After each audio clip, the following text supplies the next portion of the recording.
22 वर्षे वय असलेली विवाहित तरुणी तिच्यापेक्षा तब्बल 33 वर्षांनी मोठे असलेल्या त्याच गावातल्या सरपंचासोबत पळून गेली.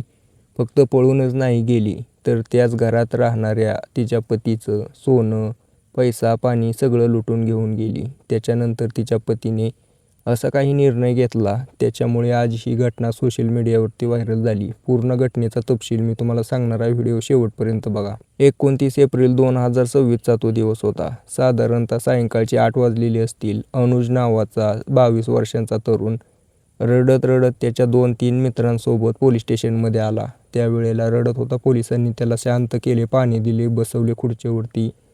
विचारायला चालू केले की बाळा बोल, काय झालं, काय समस्या आहे. त्यावेळेला त्याने सांगितलं की माझी पत्नी, तिच्यासोबत माझा काही महिन्यापूर्वीच विवाह झाला होता. आनंदी कुटुंब होतं, सुखी संसार चालू होता.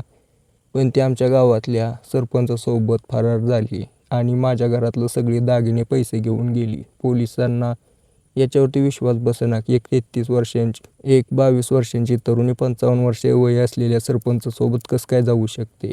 पोलिसांनी त्याची तक्रार लिहून घेतली आणि पूर्ण घटनेचा तपशील शोधायला चालू केला. याच्यावरती गावामध्ये चौकशी केली. त्यावेळेला काही मुद्दे त्यांच्यासमोर आले, ते मी तुम्हाला या व्हिडिओ अंतर्गत सांगत आहे. पोलिसांच्या मिळालेल्या माहितीनुसार मौराणीपूर पोलीस ठाण्याच्या हद्दीत असलेले एक छोटंसं गाव. या गावामध्ये अनुज नावाचा एक 22 वर्षांचा तरुण राहत होता. याचं लग्न 2025च्या नोव्हेंबर-डिसेंबर या वेळेला एका सुनीता नावाच्या तरुणीसोबत झालेलं होतं. सुनीता आणि अनुज लग्न झाल्यानंतर काही दिवस या दोघांचा संसार सुरळीत चालला. कसलंही टेन्शन नव्हतं. दोघं खूप सुखी होते, आनंदी होते. पण काही दिवसानंतर त्याच गावाचा सरपंच या अनुजच्या घरी आलेला होता पानपट्टी वसूल करण्यासाठी. त्यावेळेला त्याची नजर या सुनीतावरती पडली. ज्यावेळेला त्याने सुनीताला बघितलं, त्यावेळेला तो तिच्यावरती भाळून गेला होता. आता रोज नवी कारणं काढून तो त्या अनुजच्या घरी येऊ लागला होता. सरपंचाचं येणं जाणं बघून अनुजला थोडीफार शंका आली होती. त्यावेळेला त्याने लक्ष ठेवायला चालू केलं, तर बघितलं, त्याच्या नजरेत आलं की त्याची पत्नी सुनीता आणि हा सरपंच रामपाल यांच्यामध्ये अनैतिक संबंध प्रस्थापित झालेले आहेत. या सगळ्या गोष्टीला अनुजने विरोध केला.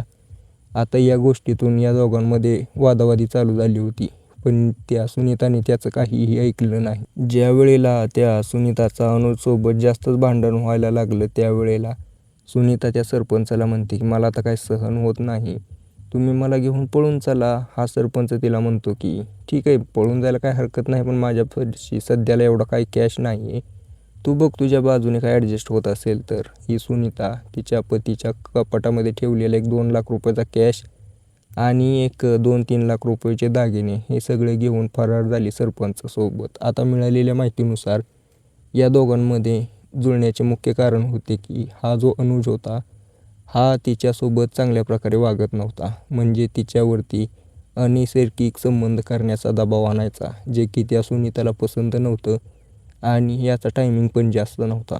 याच्यामुळे ज्यावेळेला या सरपंचासोबत जुळलं, त्यावेळेला त्याने तिच्यासोबत अशी काही मागणी केली नाही आणि तो चांगल्या प्रकारे तिला संतुष्ट करत होता. त्यामुळे या सुनीताचं आणि या सरपंच रामपालचं जुळलं. पुढे चालून हे दोघं पोलिसांच्या ताब्यात सापडतीलच. आता सध्याला तरी या अनुजने पोलिसांमध्ये तक्रार दिलेली आहे. याच्यानुसार पोलिसांनी यांच्यावरती गुन्हा दाखल केला आहे. रामपाल सरपंचावरती अपहरणाचा गुन्हा दाखल आहे आणि या सुनीतावरती चोरीचा आरोप दाखल आहे. यांना शिक्षा होईल ते होईल, कधी सापडतील आता याच्याबद्दल मी तुम्हाला अपडेट देईलच पुढे चालून. तुम्हाला या घटनेबद्दल काय वाटतं मला कमेंट करून नक्की सांगा.